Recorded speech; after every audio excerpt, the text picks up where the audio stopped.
Bonjour, alors aujourd'hui nous allons effectuer des contrôles hors tension avant de remettre cet équipement qui a été réalisé par un élève, câblé, et avant de le raccorder au réseau, on va prendre des précautions, on va ouvrir toutes les protections et faire différentes mesures. Alors, la toute première consiste à vérifier qu'il a bien câblé tous les conducteurs PE. Conducteurs PE, protection électrique, c'est-à-dire tous les jaunes verts. Sachant que les bornes sont reliées au rail, et le rail lui-même à la grille. Alors, pour cela, je vais utiliser un mégomètre, position 20 ohms plus, certains directement une position au mètre.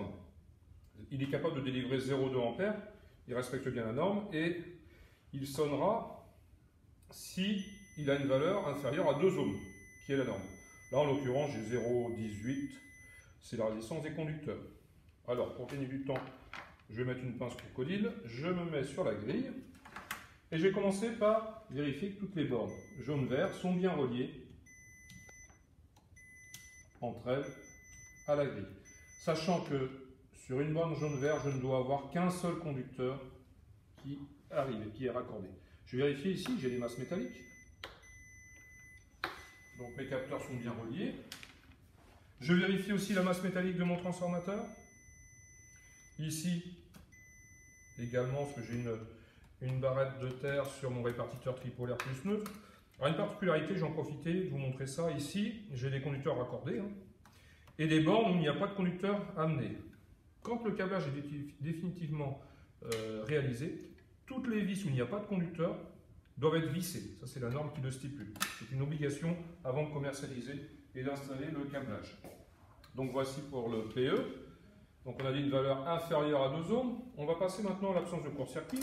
Alors, je pourrais le faire avec cet appareil, je vais vous montrer un autre pour diversifier un peu les appareils de mesure. C'est une pince multimétrique, je mets sur la position au mètre et de la même manière, je vais vérifier son fonctionnement. Donc j'ai OL, overload, qui veut dire saturation, c'est-à-dire une valeur très importante.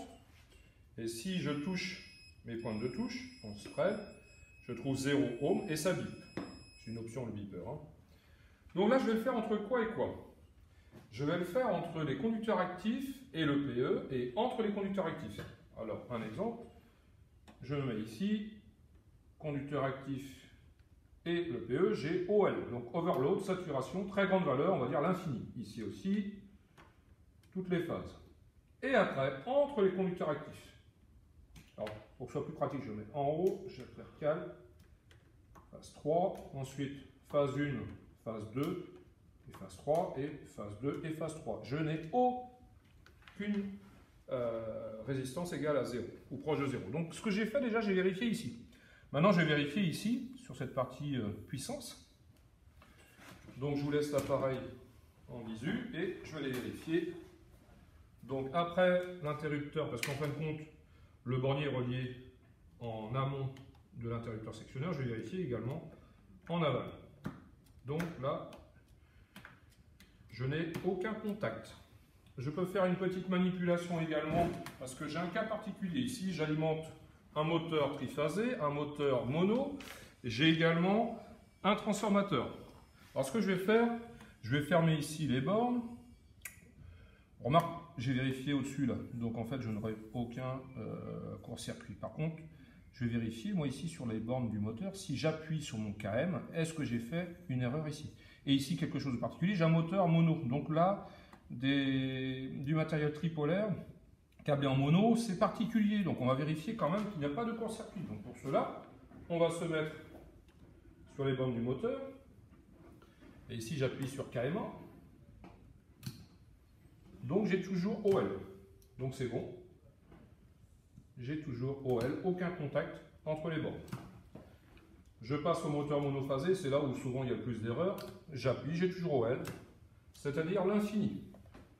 Donc voilà en ce qui concerne les courts-circuits, mais on n'oublie pas une chose. On va aller sur le porte-fusible du transformateur porte-fusible primaire et le secondaire. Donc si je vais sur le primaire, en l'occurrence F1. Donc F1, alors, hop, F1, je mesure, j'ai toujours OL. En aval, il y a un bip et je mesure 28. Si je regarde sur le schéma, je suis ici. Donc en fait, je mesure la résistance de l'enroulement du primaire du transformateur. Je vérifie bien, j'ai bien 28.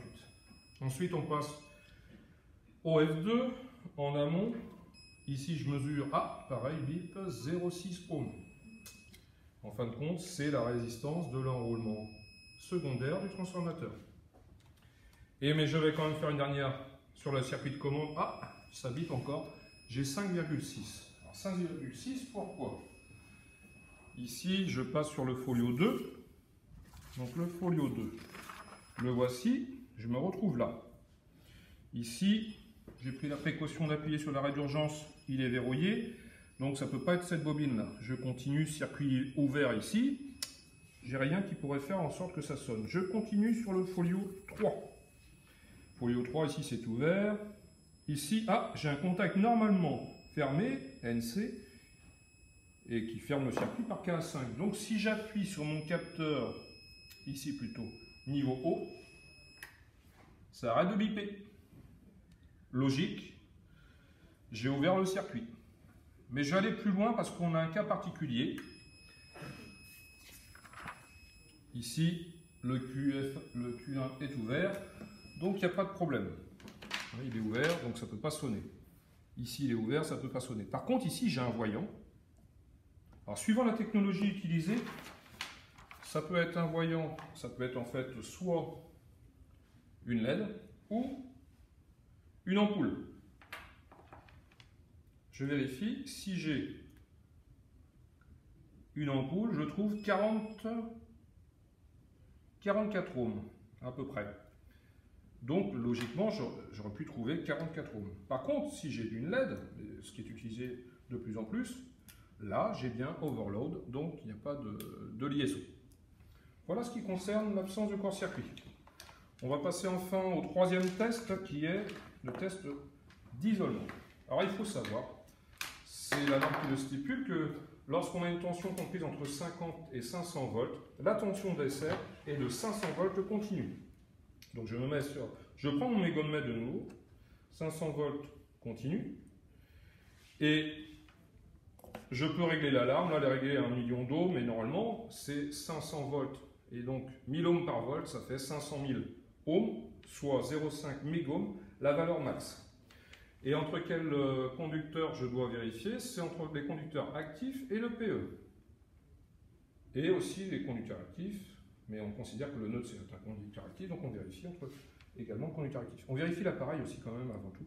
Il faut bien, alors attention, c'est des points de touche particuliers, parce que là on va injecter une tension continue de 500 volts, avec un très faible courant. Vous me direz, mais ça peut être assez violent et surprenant.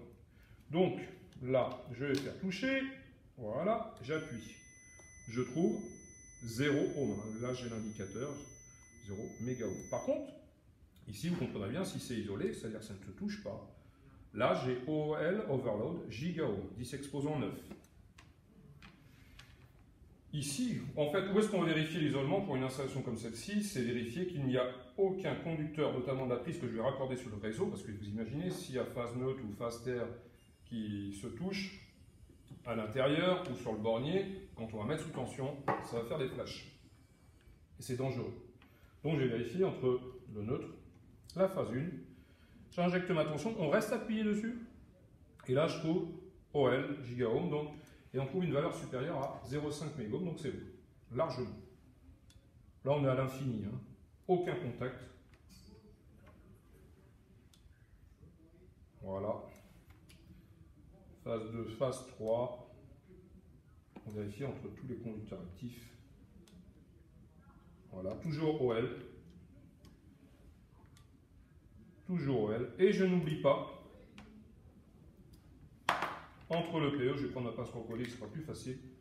Je me mets sur la grille, sur les masses métalliques, et je vérifie également qu'il n'y a aucun contact. Donc là, on a toujours OL. On reste appuyé entre tous les conducteurs actifs et voilà. C'est bon, l'installation peut être raccordée au réseau. On pourrait faire la même chose avec les conducteurs, les câbles plutôt, qui alimentent nos moteurs, hein, pour vérifier. Parce que s'il y a un mauvais isolement, si on avait trouvé une valeur proche de 0, ça veut dire que le câble a été peut-être écrasé et donc que les conducteurs sont en contact. Et là, il ne faut surtout pas mettre sous tension. Merci.